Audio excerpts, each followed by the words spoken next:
Artsy buddies, what's up? Welcome back to my YouTube channel. So if you don't already know, I recently finished my Create This book after 4 whole years of working on it, and I did a whole tour on it too. Actually, I did a silent version and a version with a whole lot of talking. I'm gonna link both of them in the description so you can go check them out if you want to. I am now going to begin a new series of Create This Book 2, also by Mariah Elizabeth. I was very excited to do this, so here I am, ready to do the Create This Book 2. I cannot wait for the tour. Let's hope it does not end up taking me 5 whole years. And I'm like, never thought it hurt so bad, getting over you. Alright, let's get started. We have the cover, which has this black splatter that says Create This Book in white, and we have this little paintbrush which says Decorate Me. So let's go ahead and decorate this book. We're going to take a new piece of paper. I have paper. And wet this whole entire paper. So I'm just using this like sponge brush thing. I don't even know what you call it, but just trying to make sure that the paper is damp so I can go in with my watercolors, because I wanted to try to create this very beautiful watercolor pastel cloudy effect kind of a background, but I don't really know how to do that. I try to put paint here and there, and then I try to dab it with a sponge. It wasn't really working, so I was kind of disappointed, but then I decided to try it again. This time I tried it kind of differently. I used a brush and I went in the rainbow order, and I tried to blend the colors while I was adding new colors, and I also used a tissue to kind of make them a little less saturated a few parts, and it was kind of working, but it wasn't still pastel enough how I wanted it to be, so I was adding white paint every now and then to try and lighten it up. It was still not as pastel or light as I wanted it to be, but it's fine. I don't mind this. I like the colors, I like the level of saturation, so we'll keep it. Then I took a printout of the cover and I started cutting the splatter out. Now, I don't know why I decided to do this, because this was such a time-consuming process and my hands were paining. There's literally so many little nooks and crannies to get into if I want to cut the splatter, but I decided to do that. So smart. Yes, I'm an idiot. I know. After I cut it out, I decided to put it on here to see if it was going to look good. I literally did not know if this was going to turn out good, so I kind of just kept testing things, kept putting things on that watercolor background to make sure it was going to look good. After I checked everything, I decided to put this paper like my stencil, and I taped it down to the watercolor background, and then I traced everything so I could make sure the placement of everything was perfect, which was, again, a very long process. I think a lot of this stuff I could have avoided, but I didn't, because my brain wasn't quite braining at the time, so yeah. After I did all of that, we are now going to dampen this little splatter. I tried to cut it up, but I knew that was going to be another whole time-consuming process, so this time my brain did brain, and I just instead watercolor, what is my English? I just colored all the white parts in with watercolor, and then colored all the black parts with a black marker, and then just wrote everything that I need to write, drew all the lines with the black marker, and then I stuck everything in place, and then I stuck the cover on the book. Oh, and here's Mr. Sufi just casually interrupting and taking all the space on the table like he always likes to do. He's just chilling. Anyways, this is what the book looks like now. If you're wondering how it came to this point, you'll see that at the end. But here's my super smooth transition. And here's how the cover has turned out. I think it came out pretty nice. I like all the colors. I think they turned out pretty good. It's not as pastel as I wanted it to be, but I really like it. I like the contrast of the black splatter and all the colors, and I think this cover is here to stay.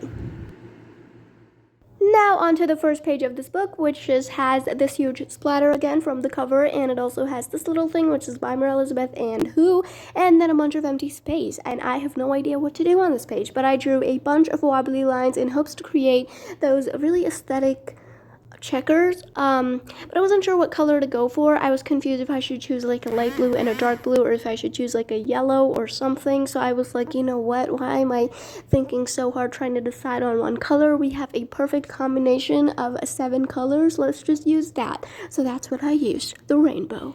This was actually so much fun and relaxing to do, because this was just me coloring in solid colors and some wobbly squares, and I don't normally do that, so I had lots of fun. And I also went over all of this with colored pencils, and then I outlined everything with colored markers. I did all of that, and then I am now writing the name, officially starting the book, I guess.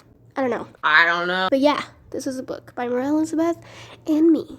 And we're done with this page. I think it looks cool. And here's the result. I absolutely love how fun and vibrant this page turned out. I didn't think I was gonna like it. I still don't love it, but I don't hate it, so that's a good thing. I think it looks cool. And now on to the next prompt, which is create a fresh start. This is the first prompt of the book. Decorate this page with things that remind you of new beginnings. Now, when I thought of this page, the only thing I could think of was sunrises and babies. Now, I didn't really want to draw a bunch of babies. I don't even know why babies came to mind, probably because they're newborn and so they get a new beginning to life.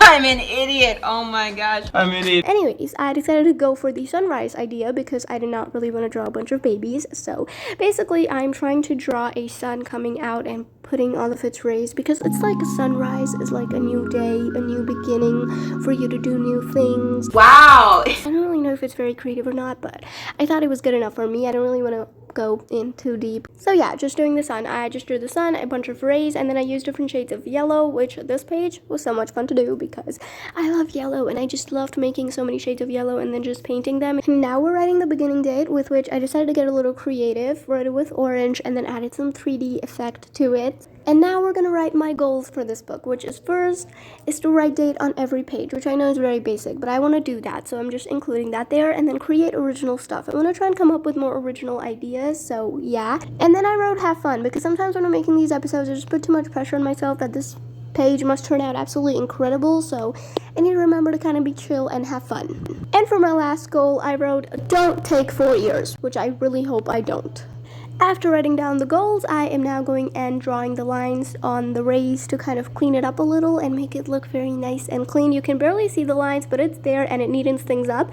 And I don't know why I decided to go with freehand because look at me, I am so talented. I don't need a ruler. Anyways, then I just decided to do the sun, and then I also added a little bit of shading on the sun and just on the rays coming out. And even though I spent longer than I needed to on this page, I had fun. And here is not the final page, but instead we have Mr. Sufi once again interrupting me. Oh, looks like he's analyzing the page. Do you like it or do you not? I don't think he likes it. Anyways, here is how the page turned out. I actually really like it. I love the colors, even though it's just like yellow and orange. I think it actually turned out very cool. Okay, I love how bright this page is. It looks very fun, positive, and yellow. I love it. I didn't think I was gonna love it, but I do. And that was all for this episode. I really hope you guys enjoyed, and I hope you're gonna join me on the journey to finish this whole entire book because we still have a whole ton of pages left, so I really hope you can join me. This is what the cover has turned out like. It's not really that crazy or anything. It's just a nice simple watercolor background with vibrant colors, and I like that about it. I do like the cover, and I think it is going to stay for as long as I take to complete this book, which I hope it's not going to be more than 4 years. And the back is also very simple. I did think about writing a quote on the back, but then I wasn't sure about it. Asked my sister, she said don't, so I didn't. And I know you can notice this whole thing, but I wasn't very bothered about it, so I decided to just leave it as it is. Hopefully it doesn't bother you. If it does, then just don't look at it. And I did not color the spine yet. I wanted to color the spine, but I wasn't sure if I wanted to do it. Not the spine. I think this is called the edges. I don't know. Whatever. But I didn't color the sides yet. I did think about doing it, but then I didn't because once again, I asked my brother and my sister if I should do it, and my sister said don't, so I didn't. But I want to know from you guys, do you think I should color the spine or not? Let me know in the comments below. I might end up doing it because I want to, but then I also don't know if I want to. I can't decide anything right now, so yeah. Anyways, that's how the cover has turned out. I don't want to break the book again. Create this book too. Did I just break the book? Until my next video, I hope you guys enjoy and live life happily. What? This is not my what? Make sure you all stay. Artsy by Artsy, and goodbye.